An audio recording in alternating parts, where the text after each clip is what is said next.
اب اس کے بعد وہ جو دو حکم میں نے عرض کیا تھا کہ بڑے ہیں، ان میں سے دوسرا حکم آ رہا ہے وَإِن طَائِفَتَانِ مِنَ الْمُؤْمِنِينَ اقْتَتَلُوا فَأَصْلِحُوا بَيْنَهُمَا، اگر اہل ایمان میں سے دو گروہ باہم لڑ پڑے تو تم پر لازم ہے، تمہارا فرض ہے کہ ان کے مابین صلح کراؤ۔ فَإِن بَغَتْ إِحْدَاهُمَا عَلَى الْأُخْرَى، پھر اگر زیادتی کرے، زیادتی پر مصر رہے، زیادتی پر اڑا رہے ان میں سے ایک دوسرے پر، فَقَاتِلُوا الَّتِي تَبْغِي، تو جنگ کرو اس سے جو زیادتی کرتا ہے، حَتَّى تَفِيَّ إِلَىٰ أَمْرِ اللَّهِ، یہاں تک کہ وہ لوٹ آئے، رجوع کرے اللہ کے حکم کی طرف۔ فَإِن فَاتَ، پھر اگر وہ لوٹ آئے، رجوع کر لے، فَأَصْلِحُوا بَيْنَهُمَا بِالْعَدْلِ وَأَقْسِطُوا، تو پھر ان کے درمیان صلح کرا دو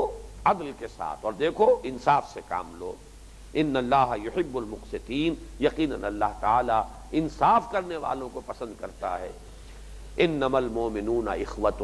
اہل ایمان سب آپس میں بھائی بھائی ہیں۔ فاصلحوا بین اخویکم،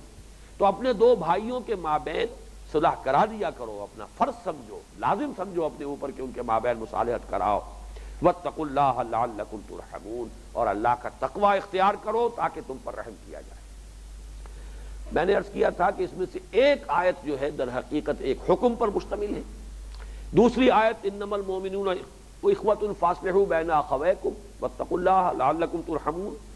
یہ در حقیقت ان دو بڑے احکام اور 6 چھوٹے احکام کے مابین یہ ان کو جوڑنے والی آیت ہے کہ اصل میں جو روح ہے وہ یہ ہے کہ تمام مسلمان آپس میں بھائی بھائی ہیں۔ یہ اخوت باہمی جو مسلمانوں کی ہے اسی کا تقاضا یہ ہے جو اوپر بیان ہوا اس سے پہلی آیت میں کہ اگر ان میں کہیں اختلاف ہو جائے، اختلاف جو ہے رفع کراؤ، اور اسی کا تقاضا ہے جو اگلی 2 آیتوں میں آ رہا ہے، ایک دوسرے کا مذاق نہ اڑاؤ، ایک دوسرے کے برے نام نہ رکھو، ایک دوسرے کی عیب چینی نہ کرو، ایک دوسرے کی غیبت نہ کرو، ایک دوسرے کے بارے میں سوء ظن میں مبتلا نہ ہو جاؤ، خام خواہ کو کھود کرید کے اندر نہ لگے رہو، راحت لوگوں کے جاننے کے در پہ نہ رہو۔ وہ 6 احکام اور یہ 2 احکام، ان کو جوڑنے والی جو انگوٹھی کا نگینہ ہے جو، وہ در حقیقت یہ آیت ہے انما المؤمنون اخوۃ فاصلحوا بین اخویکم، تمام اہل ایمان آپس میں بھائی بھائی ہیں۔ تو جیسے 2 حقیقی بھائیوں میں اگر کہیں کوئی لڑائی ہو جائے، اختلاف ہو جائے، اگر کسی انسان کے اندر اس کی فطرت صحیح ہے تو اس کے اندر یہ خواہش پیدا ہونی چاہیے کہ مصالحت کرائے۔ 2 بھائیوں کو لڑتے دیکھ کر خوش ہونا، یہ در حقیقت انسان کی فطرت کے بس ہونے کی علامت ہے۔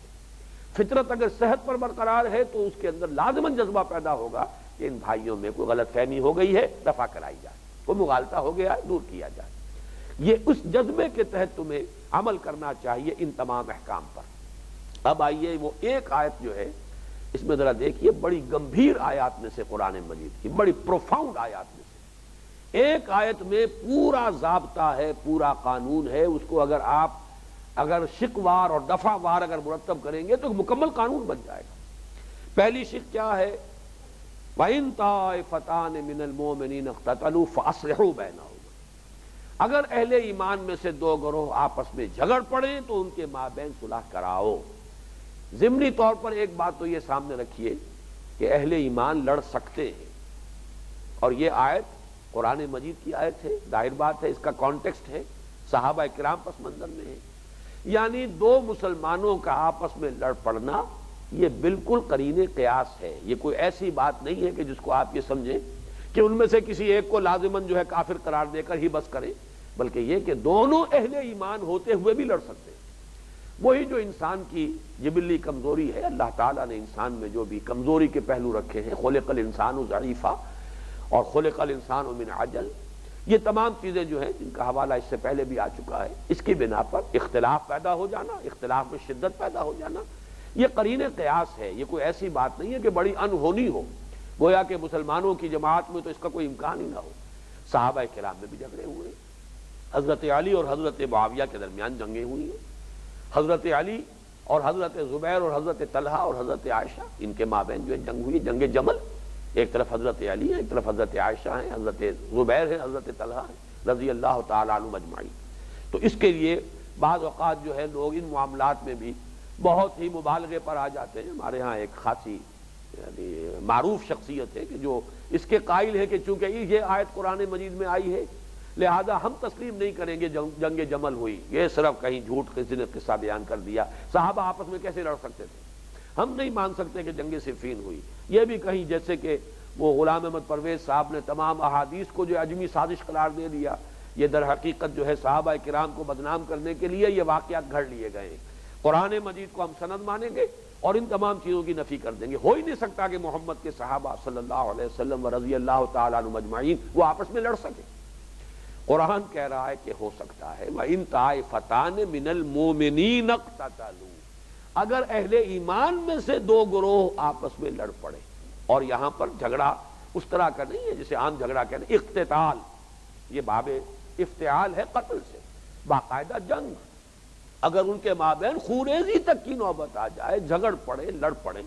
اب ظاہر بات ہے کہ اس سے کم تر درجے کے جو نزاعات ہوں گے، جھگڑے ہوں گے، وہ اس کے تابع خود بخود ہو گئے۔ ایک آخری بات کہی جا رہی ہے، اس کے حوالے سے حکم دیا جا رہا ہے۔ اب حکم کیا ہے؟ ان طائفتان من المؤمنین اقتتلوا فاصلحوا بینہم، صلح کراؤ، اور یہ بھی فعل امر ہے، اور الامر للوجوب، اگر کوئی اور قرینہ نہ ہو تو جہاں بھی فعل امر آئے گا گویا کہ وہاں پر وہ حکم جو دیا گیا ہے اس صیغے میں وہ واجب ہو جائے۔ صلح کرانا واجب ہے، اصلاح کے لیے کوشش کرنا واجب ہے، صلح کروانے کے لیے امکانی حد تک صحیح واجب ہو جائے گی۔ یہ گویا کہ ایک انڈیفرنس کی روش ہوتی ہے، جی ہمیں کیا ہے، اپنے معاملات آپس میں جانے، یہ تو بھائی ہیں، پھر مل بیٹھیں گے۔ ہم نے خامخواہ کسی کا ایک کا معاملہ صحیح سمجھا اور دوسرے کو کہا کہ بھائی تم غلط کر رہے ہو، تو ہماری اس سے رنجش ہو جائے گی ہمیشہ کے لیے، خامخواہ ہم اس سے ملنے سے گئے، یہ تو بھائی ہیں، پھر آپس میں مل جائیں گے۔ 100 طرح کی مصلحتیں آتی ہیں جس سے کہ یہ ایک انڈیفرنس کا رویہ جو ہے، ایک لا تعلقی کی رویہ، آپس کے معاملات آپس میں نپٹائیں، ہمیں اس بحث میں پڑنے کی ضرورت نہیں ہے، خامخواہ کی پرائی آگ میں اپنے ہاتھ جلانے کیا فائدہ۔ یہ در حقیقت ایمان کے منافی ہے، اور کسی بھی معاشرے میں اگر یہ روش ہو جائے گی معاشرہ کمزور ہو جائے گا۔ یہ میں پہلے عرض کر چکا ہوں، ان احکام کا پس منظر کیا ہے؟ ایک بہت عظیم مشن ہے جو اس امت کے حوالے کیا گیا ہے، اور یہ امت خود منتشر ہو، اس کے اپنے اندر رکھنے ہو، آپس میں سر پٹول ہو، تو وہ مشن کیسے پورا ہوگا؟ سورہ فتح کی وہ آیت مبارکہ جو ہے لاسٹ بٹ ون، هو الذی ارسل رسولہ بالہدی ودین الحق لیظہرہ علی الدین کلہ ولو وکفی باللہ شہیدا محمد رسول اللہ والذین معہ اشداء علی الکفار رحماء بینہم۔ ان دو آیتوں کا میں نے عرض کیا تھا تو جو تمہیدی مضامین تھے کہ انہی کی شرح ہے، انہی کی تفصیل ہے کہ جو پوری سورہ حجرات میں آ رہی ہے۔ اس اعتبار سے جو عظیم مشن تھا دین کو غالب کرنا، پورے کرۂ ارضی پر اللہ کے دین کو غالب کرنا، یہ مشن ہے جو امت محمد کے حوالے کیا گیا ہے۔ اب یہ باہم مربوط نہ ہو، مضبوط نہ ہو، ان میں خود دل پھٹے ہوئے ہوں، ان میں رکھنے ہوں، ان میں جھگڑے ہوں، ان میں اختلافات ہوں، ان میں گروہ بندیاں ہوں، ان میں آپس میں ایک دوسرے کی تکفیر کے فتوے چل رہے ہوں، تو وہ کام کون کرے گا پھر؟ تو اصل میں ان تمام احکام کی اہمیت کا پس منظر وہ ہے۔ فرمایا اگر کہیں جھگڑا ہو گیا ہے تو صلح کرانا اپنا فرض سمجھو۔ فَإِن بَغَتْ، اب دوسری دفعہ ہے، فَإِن بَغَتْ إِحْدَاهُمَا عَلَى الْأُخْرَى، پھر اگر زیادتی پر تلا رہے ایک گروہ، طائفتان تھا، دو گروہ کی بات ہو رہی ہے، اس میں یہ بھی نوٹ کر لیجئے، جیسے میں نے کہا اقتتال، اگر خوریزی تک نوبت آ جائے تب صلح کرانا لازم ہے، تو اس سے کمتر جھگڑے بھی گویا کہ آپ سے آپ اس میں گویا کہ مذکور ہیں، وہ انڈرسٹوڈ ہیں۔ اسی طریقے سے اگر یہ کہ ان میں سے ایک گروہ، چاہے یہ دو افراد کا معاملہ ہو چاہے گروہوں کا معاملہ ہو، جو اصول حکم دیا جا رہا ہے وہ دونوں حالتوں کے اندر جو ہے اپنی جگہ پر انٹیکٹ رہے گا اور لاگو رہے گا، اپلیکیبل رہے گا۔ پھر اگر ایک گروہ ان دونوں میں سے تلا رہے زیادتی پر، فَإِن بَغَتْ، بغا کہتے ہیں زیادتی کرنا، بڑھنا، بغاوت، کسی کے خلاف کھڑے ہو جانا۔ فَإِن بَغَتْ إِحْدَاهُمَا عَلَى الْأُخْرَى، اگر ان میں سے ایک گروہ دوسرے پر زیادتی پر تلا رہے۔ اب اس کی دو شکلیں ہو سکتی ہیں، ایک تو یہ کہ صلح ہی پر آمادہ نہ ہو، مصالحت کے لیے تیار ہی نہ ہو، یہ بھی بغاوت ہے، دوسرے پر زیادتی پر تلا ہوا ہے۔ چاہے یہ کہ اگر ہو سکتا ہے کہ تحقیق کی جائے، تفتیش کی جائے تو شاید اسی پر کوئی زیادتی ہوئی ہو، لیکن مصالحت کے لیے آمادہ اگر نہیں ہے تو خود یہ اپنی جگہ پر ایک زیادتی کی شکل بن گئی ہے۔ اور دوسری شکل یہ ہے کہ مصالحت کرا دی گئی، صلح کرا دی گئی، ٹرمز طے ہو گئی، پھر اب کوئی زیادتی کر رہا ہے، دوبارہ اقدام کر رہا ہے، پھر زیادتی کرنے پر تلا ہوا ہے، تو اب جو حکم دیا جا رہا ہے فقاتلوا التی تبغی، اب لڑو اس سے جو زیادتی کر رہا ہے۔ اب یہ معاملہ ان دو گروہوں کے مابین نہیں رہا، اب تو در حقیقت اس زیادتی کرنے والے گروہ نے گویا کہ چیلنج کیا ہے تمہاری پوری اجتماعیت کو۔ یہ ذہن میں رکھیے کہ اجتماعیت کی مختلف سطحیں ہو سکتی ہیں۔ ایک تو وہ آئیڈیل شکل ہوگی کہ تمام دنیا میں ایک ہی حکومت، ایک ہی نظام، ایک ہی معاشرہ، ایک ہی ملت ہو، تو ظاہر بات ہے اس وقت وہ حکومت اس وقت کی جو ہوگی وہ مخاطب ہوگی ان آیات کی۔ فرض کیجئے کہ وہ شکل نہیں ہے،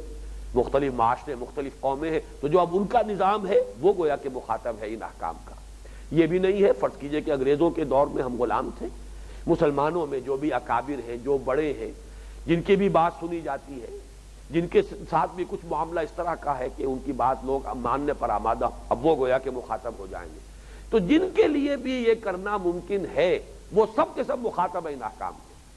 اب ان کا فرض ہو جائے گا کہ لڑے ان کے خلاف، اور یہاں پہ لفظ قاتلو آیا ہے، جاہدو بھی نہیں، قاتلو، جنگ کرو ان سے کہ جو زیادتی پر تلا ہوا ہے۔ یہاں معاملہ جو ہے اب گویا کہ دو فریقوں یا دو افراد کے مابین نہیں رہا ہے، بلکہ اس نے گویا کہ مسلمانوں کی پوری اجتماعیت کو چیلنج کیا ہے۔ جیسے ہم نے اس سے پہلے دیکھا تھا کہ حضور کی شان میں ذرا سا سوء ادب، یہ مسلمانوں کی حیات ملی کی ایک پوری بنیاد، اس کے ایک ستون کو ڈھا دینے کے مترادف ہے۔ اسی طریقے سے مسلمانوں میں سے کسی گروہ کا مسلمان کسی دوسرے گروہ پر زیادتی پر تلے رہنا، یہ بھی چیلنج ہے اس پوری حیات اجتماعی کے لیے، پوری حیات ملی کے لیے۔ لہذا وہاں پر اب فرض ہو جائے گا کہ لڑو ان سے کہ جو زیادتی پر تلے ہوئے ہیں، حتی تفیء الی امر اللہ، یہاں تک کہ وہ جھک جائے یا واپس آ جائے، رجوع کر لے اللہ کے حکم کی طرف۔ ظاہر بات ہے اصول تو وہی رہے گا، فإن تنازعتم فی شیء فردوہ الی اللہ والرسول، جہاں کہیں جھگڑا ہوگا فیصلے تو ہوں گے اللہ اور اس کے رسول کے احکام کے مطابق۔ ابدی احکام تو وہی ہیں، مستقل اطاعتیں وہی دو اطاعتیں، اللہ کی اطاعت، اللہ کے رسول کی اطاعت۔ تو اگر اللہ کی بات کی طرف لوٹ آ جائیں، اس سے مراد اگر تو ہے مصالحت، تو مصالحت بھی ہوگی اللہ اور اس کے رسول کے احکام کے مطابق، اور جب مصالحت ہو چکی ہے اب اگر وہ اس کی خلاف ورزی کر رہا ہے تو گویا کہ اب یہ امر اللہ کا قائم مقام وہ ٹرمز ہیں، وہ شرائط ہیں جن پر صلح ہوئی، انہیں دوبارہ مجبور کیا جائے کہ وہ ان شرائط کو تسلیم کرے، ان پر عمل کرے، ان کو قبول کرے۔ حتی تفیء الی امر اللہ فإن فات فاصلحوا بینہما بالعدل واقسطوا، پھر اگر وہ رجوع کر لے، لوٹ آئے، فے کہتے ہیں لوٹنے کو، اگر وہ لوٹ آئے، رجوع کر لے،